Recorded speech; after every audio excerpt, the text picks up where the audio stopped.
as you can see, I am in a new environment, a new space. I took a trip up to the Rodney Bay Marina to visit Jenny of Paper Design. So of course you guys may be familiar with Jenny, but we are here for one reason and one reason only, because Valentine's Day is coming up, and as you all know, COVID is here and it's in our pocket, so we're looking for effective ways of, still making our special ones feel loved for Valentine's Day. Now, we're not going to give you all the tricks and all the trades, but Jenny's just going to show us a thing or two on how to make. What are we making today, Jenny? Today, I'm going to show you how to make classic paper roses designed and sculpted by Paper Designs here. Alright, so you heard it, you heard her, so I think it's time we get into it, and I'm so excited. Arts and craft. So let's get started. Okay. One of our bouquet paper flowers on our product list is a classic rose, and this is what your final product will look like, and I will take you step by step on how to make it. I will show you the materials you will need, although you can change up the materials as you need and to what's available to you, as opposed to going out of your way and getting them. Yeah, okay. So make your Valentine's Day special this year. If you want to make it yourself, be my guest. If you have any questions at the end, you can always visit me at the store or follow me on social media, contact me, and I'll guide you through. But I much rather prefer you guys come to Paper Designs and have her design it for you, or just purchase something in here. Let me tell you guys, in here is amazing. But anyway, let's get to the good stuff, the fun stuff. The fun stuff. So let's first start off with the materials. Okay. You want to ensure you know the color scheme of your flower. So today I'm going to show you how to make a classic red rose. So for the purposes of this video, I pre-cut all my leaves and petals. And you will need to have a five petal layer. Okay. And I like to use 5 layers of these 5 petals, so it will create a very 3D effect. It's not just 3D, but the way I've designed it, all the light, all the shadows and the highlights, when you use 5 petals and it's assembled together, comes out much better than a 4 petal or 6 petal rose. Okay. You're gonna need a floral tape. Okay. You're gonna need a floral wire to put on your leaves and your stems. And if you want, you can cut out a basic shape of a leaf, because I believe leaves are, leaves are what, it completes the rose and a flower. If you don't have the leaves, it kind of looks bland. empty. Yeah. I'm gonna show you how to shape your petals first. This is the first step. When you have all your five layers printed and cut, what you're gonna do is take a dowel, or if you have a round pen, but it has to be a very smooth finish surface, so that it doesn't crease up your papers when you bend it. So you're gonna take each petal in the palm of your hands, and you're going to take your dowel and basically roll it in to give it a curve. If not, if you take any other sharp objects or any objects with texture, it's going to crease your paper, and you don't want that. That's gonna be a no-no. So you go ahead with all your petals, you go all around from one side to the next. And once you've done that, it should look like this. It should already have a formation. Correct. And you need to do this with all your layers, all 5 layers. And what I would like to, the next step I like to do is to basically fold them in. And then you will see to the back that you've made a 5-sided base. Right. This is going to be the base of your flower. And it's going to be important because as you assemble, you will realize why we need to know the bases. So once you've done that with all your layers and your petals, you're now going to assemble them. So what you're going to do, out of the 5 petals, you're going to take 2 petals, not the one adjacent to anyone, but you're going to skip one and you're going to take the next. Okay. And then you're going to basically fold them together and overlap the sides and fold them in, and so the purpose of you curling them before you assemble is to help you that you don't crease your petals when you're folding them in together. And once you're satisfied with how it looks, you're gonna take your hot glue gun and you're going to glue in the side. Glue them. So from here you will have 3 petals left, and then you're going to fold them in and close them to the very top of the bud.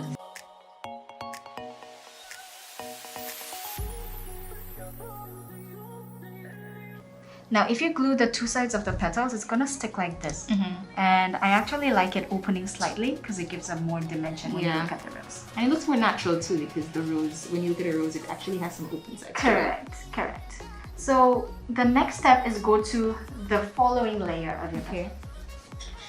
And the reason why the base is important is from the first layer, you're actually going to glue this For it to sit. in the same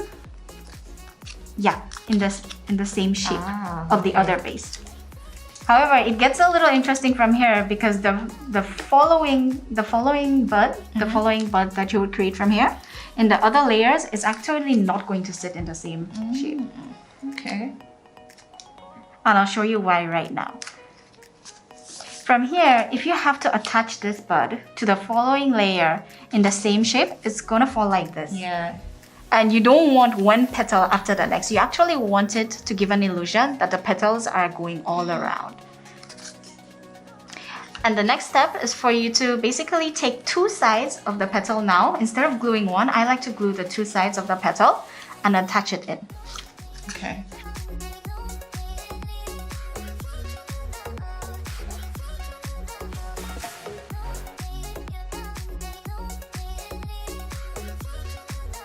So your second layer rosebud should look like this. That's looking good already. Yes, and from here basically you continue onward until you reach your last layer of petals. And then it's going to basically, your finished product of rose and petals alone should look like this. Again, following the steps of gluing the two sides of the petal and attaching it. And I think it's very important to have the leaf at the very base of your flower. If not, it looks unclothed. You know, like something is missing. So what I do is I take a floral wire. I think an 18 gauge wire is fine because it's very sturdy, but this is more like a 22 gauge wire. The lower the number, the sturdier it gets. And I make a twist on one end so it has a little mass, a better mass than one stem going down. I bend it at 90 degrees. And then I glue the base of the flower.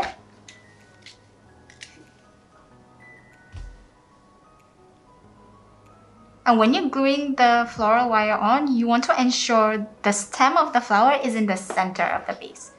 Okay.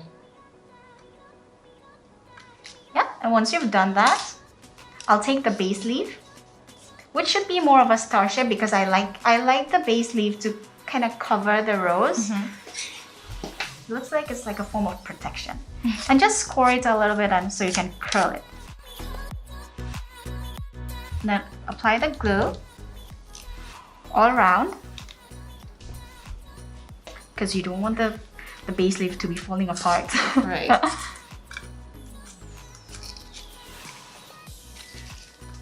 looks so good. You adhere it on.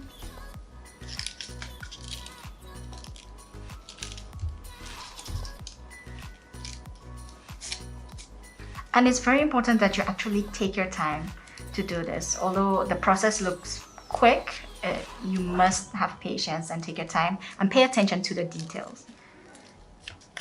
And once you're happy with that, you're going to go ahead because this looks incomplete. So what I like to do is I like to give a little meat to the stem.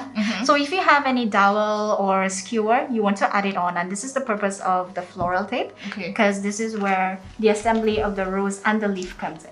To those who are unfamiliar with using floral tape, you kind of have to stretch it while you're using it. It's not like our regular scotch tapes that you can roll it around and it sticks.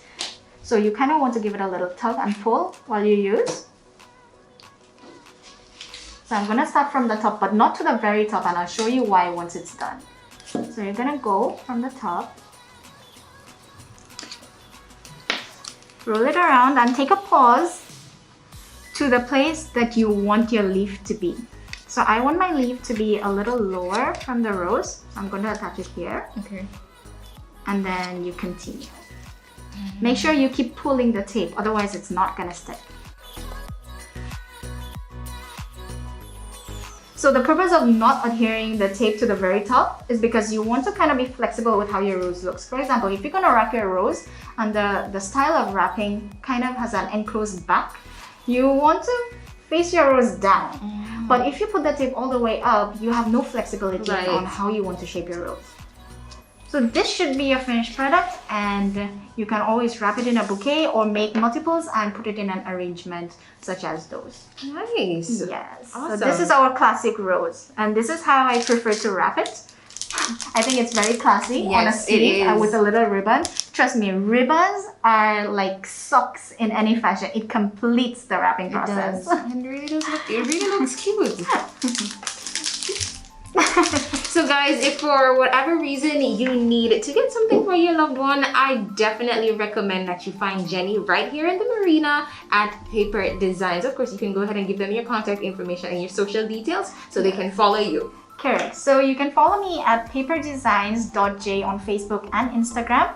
And soon to be launched this month is itspaperdesigns.com, our e-commerce website where you can go and shop for our beautiful bouquet flowers, giant paper roses, and our fine artwork.